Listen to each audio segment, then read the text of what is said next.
welcome back to Tonya's Witchy Kitchen Tea Time. I wasn't going to do it. Because everybody's doing it. And just because everybody does it doesn't mean I have to do it. Right? I don't have to. I don't have to be like all the thousands of others who are doing it. I can just do what I want to do, right?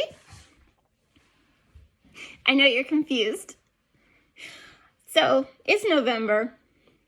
And I actually was going to do a pumpkin spice latte type drink tea for October. And then when I saw the apple cider, and we had so many apples from our neighbors, and we were making apple cider, and it was just delicious. It was like, we have to do the apple cider, right? And then I was like, I am not going to be, here's fun, isn't it? I am not going to be like everybody else and do pumpkin spice. I wasn't. I was going to do my chai and Darjeeling tea. Is that how you say that? Darjeeling? I don't know. But I was going to do that. I was like, no, I'm not going to do what everybody else does. And then I'm scrolling through my email and I click on one of my favorite people that send me all sorts of information and stuff.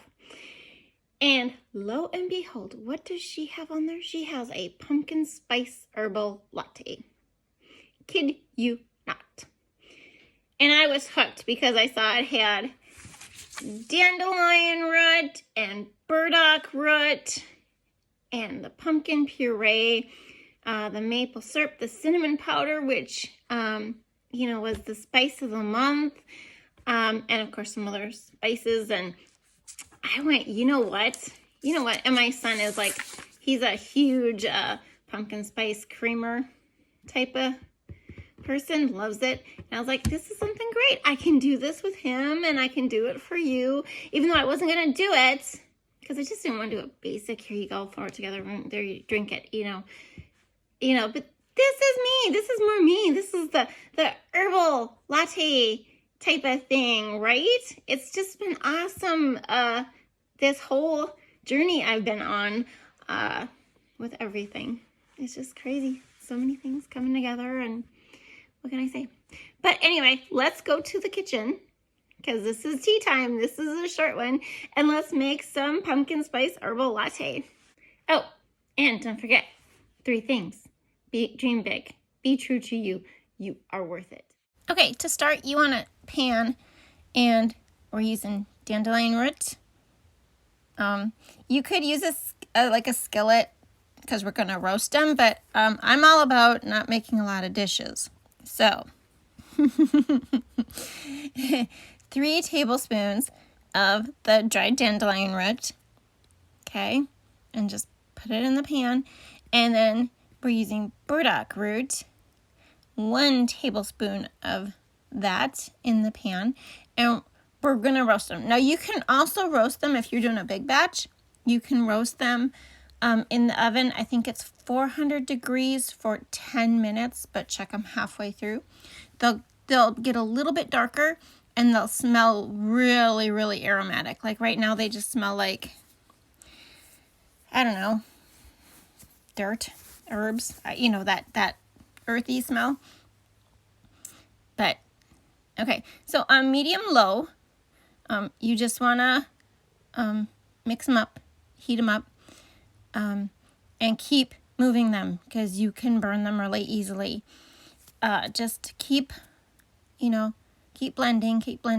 It took me about 5 good minutes before I was happy, and they actually started to kind of stick to the pan, but they were very aromatic, and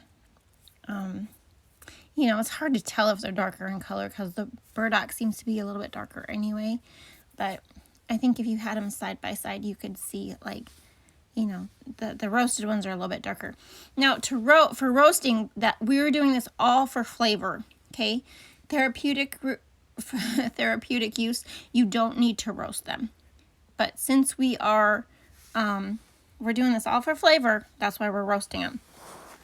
So, yeah, like I said, just keep mixing.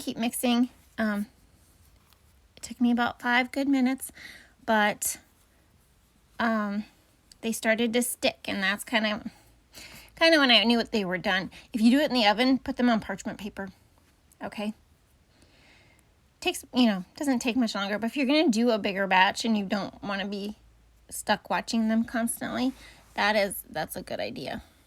Okay, now be careful with this part, but because I'm not switching pans, I'm going to add 2 cups of cold water to my pan. So depending on what type of pans you have, you might not be able to do this. So that's why, but like I said, I'm not into dishes lately, so I reuse as much as I can. So, and it gives my my tea, we'll call it tea, that I'm making a head start too, because it's going to heat that cold water up. So 2 cups cold water to your pot. We're going to bring it to a boil. Okay, we're going to bring it to a boil and then turn the heat down to low, which I end up moving my my pot because this is too big of a burner for it to even the other one is too much. But anyway, turn the heat to low, cover and simmer gently for 20 minutes, okay? 20 minutes, gentle simmer, okay? So I'm explaining to you. I was making elderberry syrup at the same time. Isn't that nice? Okay, for the next part, you need a bowl. You need pumpkin puree. Out of the can is fine. Some sort of sweetener, maple syrup, honey, whatever, butter. Then we need cinnamon, and we need nutmeg. I gotta redo my jars. Ugh. And we need ginger, and we need allspice, and clove. I'm changing up the recipe. So clove, which I'll show you later. But yeah, I had to get my spice grinder because my allspice is whole. It's not ground. So I just figured I'm gonna just grind some. I need some ground, so woohoo. And that spice is so old, I can't even tell you like when it's from. I think it's 2014. Actually, it could be a little longer than that, but it smells really good. It's just, don't throw your spices away, guys. Don't. Okay, so we need 2 tablespoons butter. And I cook like my grandma, and I'm just estimating. I think most women that you're a cook, just estimate. I think that's the thing. And make sure your butter's soft. I mean, mine's room temp, but it still didn't want to blend up. Not that I was like getting all excited about it. And we need 8 tablespoons pumpkin puree. This is supposed to make 2 large mugs. And I will tell you right now, it makes a quart. Okay? It makes approximately 32 ounces. And I guess my big coffee mug probably holds a cup and a half, or whatever. But I'm just telling you now, you can cut the recipe in half. And I will attach the link for the recipe below, too. Because it's her recipe. I'm just changing it up a little, tiny bit. Okay. 8 tablespoons pumpkin puree, 2 tablespoons maple syrup. You can use honey, you can use sugar, you can use whatever, molasses, you do you. Brown sugar would be great in this. Mix it up. Do a little bit of molasses and some maple syrup and some honey. I don't know. You just do you. Okay.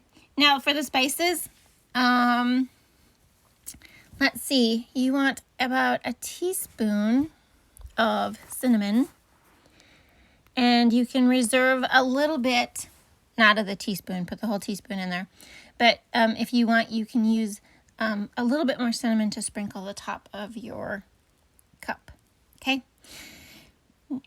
A dash, that's what she says. And then, oh, I'm sorry, this recipe is by Kimberly Gallagher. I'm so sorry, I did not tell you that. Ugh. offlearningherbs.com.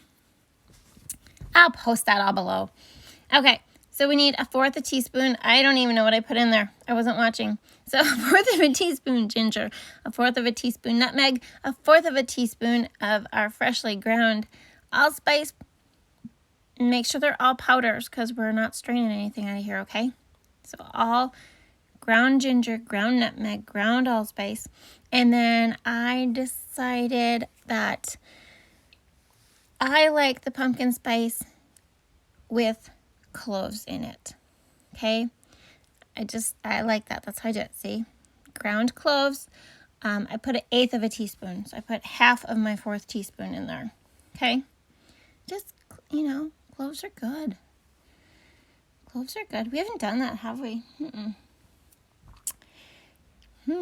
So much to do. So much to do. Okay. And then what you can do is you're just going to mix this up as best as possible, okay? It doesn't have to get technical or anything because we're going to put it in the blender.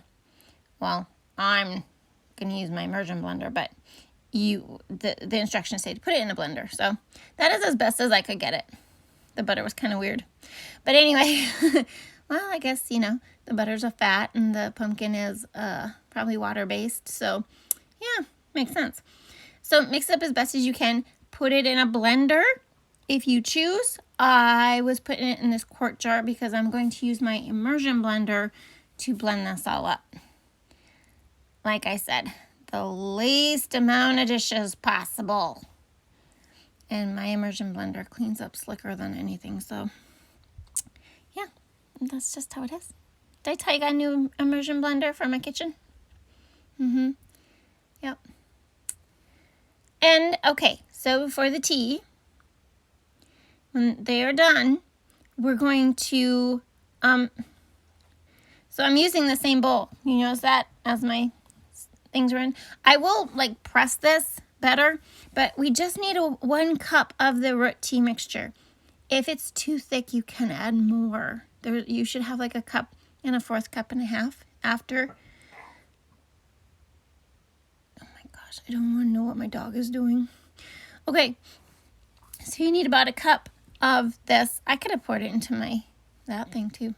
I'm working between 3 things: a pot, a bowl, and a measuring cup. Not making any more dishes because nobody washes my dishes for me except me. Because, yeah, guess what? Appliance is not working yet. But anyway, so, okay, it looks a little disgusting, but it's okay. It's okay. So we're going to pour the hot tea into the jar. Yep, pour it into the jar. Or if you're using a blender, pour it into the blender. And I was trying to film this because I had just this beautiful sunlight coming into the kitchen. So that's why everything looks so odd, because I'm kind of filming it on the opposite side. Well, I kind of got on the wrong side. But anyway, yeah, it's okay. Just so you know, that's what's going on. It's just me being weird. But okay, so I'm going to take my immersion blender and I'm going to blend this up. If you do this in a blender, be careful, take the lid where the lid is. Sometimes you have an extra lid if it's hot stuff. Be careful when you blend it. I don't want anything to blow up on you, or crack the cover if you don't have one of those covers that have a hot air release on your blender, which is why I'm using my immersion blender, because I had salsa one year. That's been a few years ago. Basically blow the cover off my blender because it was so hot. So I don't do that anymore. Okay, back to the stove. Yes, my pot is dirty because it's from the dandelion root. And you need 1.5 cups milk of your choice. Regular milk, oat milk, like we made, non-dairy milk, your preference. Okay, 1.5 cups. And you're going to heat it to just before boiling. So if you have a thermometer, this is kind of one of those times where it's not a bad idea to use. I took mine up to about 190. Okay, you don't want to boil it. Do not boil it. And then I took my immersion blender and forgot to hit record. And you want to froth it up. The other way you can do this is take a jar, put the milk in there, wrap a towel around it because the milk is hot, and shake it for a minute. Okay, that'll froth it. You want it twice the amount as you started, so you want it to double in volume. Okay, so froth it up really, really good. And then all you do is you pour half. Okay, I didn't do this. So it's supposed to make 2 cups. So you put half the blended tea with the puree in the cup, and then you pour the milk over the tea to fill the cups. Yeah, well, I wasn't doing that because I wasn't going to drink all the tea, and this was early morning and everybody was sleeping. So I poured half a cup of my puree, and I topped it off with the beautiful frothy milk that I had. It wasn't all frothed. Okay, some of the bottom stuff was still milky, but that immersion blender is slicker than anything. My husband goes, "Why'd you get the red one?" I said, "Because the red one was $5 cheaper than the black one." I don't care. I don't care about appliance colors. And a nice finishing touch is to sprinkle a little cinnamon right on top of your latte. You can replace the tea with your favorite coffee or espresso to make a coffee pumpkin spice latte. I threw it all in a jar because nobody was awake, so I figured they'd drink it later. And there's my beautiful pumpkin spice herbal latte. And it's also the end of another edition of Tonya's Witchy Kitchen Tea Time. I hope you had a good time. Thank you for stopping by. I will see you next time. Bye-bye.